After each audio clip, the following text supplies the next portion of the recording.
Chapter 16: Sugar and Slaves in the 18th Century.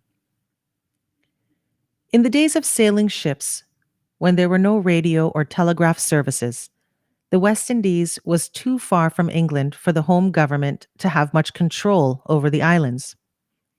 It was the custom to make grants of land to private people or to companies of merchants. People holding such grants of land were known as proprietors. An assembly of these proprietors usually managed the affairs of the colony. In the early days of British settlements in St. Kitts and Nevis and in Barbados, the land was divided into small holdings, and the colonists grew tobacco and some cotton for export. In the middle of the 17th century, when the tobacco market became overstocked, it did not pay to grow tobacco. Then the colonists began to grow sugarcane and export sugar. The changeover from tobacco to sugar had a great and lasting effect on the islands and their inhabitants. Tobacco could be grown and prepared for export by owners of small holdings who worked themselves and employed a few English laborers and perhaps one or two Negroes. No heavy machinery or other expensive equipment was needed. To grow sugar was, however, much harder work, and to prepare it for export was less simple. In the first place, more land was needed for sugar, about 500 acres, to be profitable. Large gangs of laborers accustomed to work in the hot sun had to be employed. Machinery for crushing the canes must be set up. Still houses containing great copper tanks and boilers had to be built. Wagons and oxen were needed to draw this machinery. Many of the smallholders who were unable to make a living by growing tobacco could not afford to set up sugar plantations and were forced to sell their land to wealthier neighbors. Plantations took the place of small holdings, and slaves from Africa took the place of European laborers. In Barbados, for instance, in 1640, there were only a few hundred slaves. By 1645, there were 6,000, and 5 or 6 years later, there were 20,000. White laborers, many of whom had been no better off than slaves, were turned adrift, and some of them suffered greatly. In 10 years, 12,000 of them left Barbados. Some emigrated to the mainland colonies or to the Leeward Islands, or tried to make homes for themselves on unoccupied islands. Others drifted to the Bayman settlements in Honduras. Some joined the buccaneers, and no doubt great numbers perished. In this way, a great change began. The older native peoples, Arawaks and Caribs, were decreasing. The British and other European smallholders gave place to a few plantation owners and their overseers. Most of the population came to be Negroes of African origin. Slavery itself is as old as the history of mankind and formed part of the life of all the ancient empires in Asia, in Europe, and in Africa. But with the spread of Christianity in Europe, the condition of slaves improved. Although some men were not free to leave the estate on which they had been born, they were no longer sold as slaves, but they were serfs or villeins, that is, workers on the villa or farm. Even these had disappeared in England as early as the 15th century, and from other countries in Europe by the middle of the 19th century.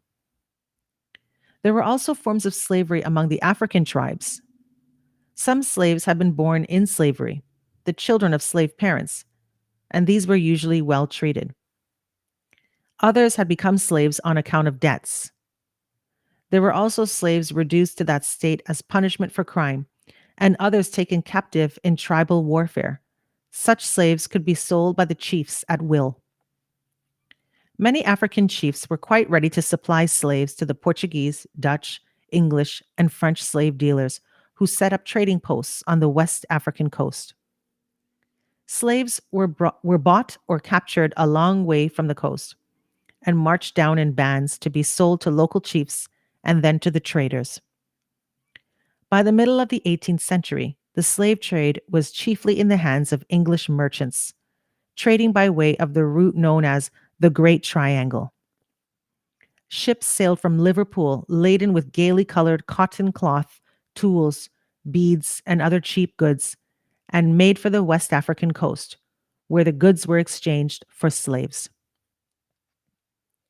This was the first passage. After obtaining their cargo of slaves, the traders sailed westward for the West Indies. The second stage of the voyage was known as the Middle Passage and was often a time of great suffering for the slaves cooped up below the deck with hardly room to move and half suffocated with the heat. Having arrived at a West Indian port, the slaves were sold, and the money obtained was used to buy sugar, rum, molasses, indigo, cocoa, or coffee. With this cargo of West Indian produce, the ship returned to England, thus completing the triangle. In the West Indies, the treatment of slaves varied on the different plantations, but it was always dependent on the whim of the owner or overseer. There were usually two classes of slaves on a plantation: the house servants and the field hands. The house servants were usually slaves born in the West Indies. They did the work in the great house as butlers, cooks, nurses, and so on. Some house slaves were taught trades and became skillful smiths, carpenters, or builders. The field hands included those more recently arrived in the islands, and they worked on the plantation in gangs of 40 to 60 under a headman, usually a Negro like themselves. The house servants lived in huts near the great house.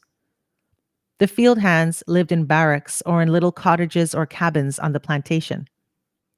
They were allowed to have little gardens of their own and to sell the things they grew there in the Sunday market. Some of them kept pigs, goats, and fowls. Both house and field hands were provided with clothing, and the field hands were also given a weekly allowance of food: beans, rice or corn, yams, and either salt fish or salt beef. But however well they were treated, the Africans were slaves. And if they were ill treated, they had no means of improving their condition, for the channels of justice were closed to them. It was also possible that a plantation might be sold with all the slaves or with some of them, and this might mean the breakup of families.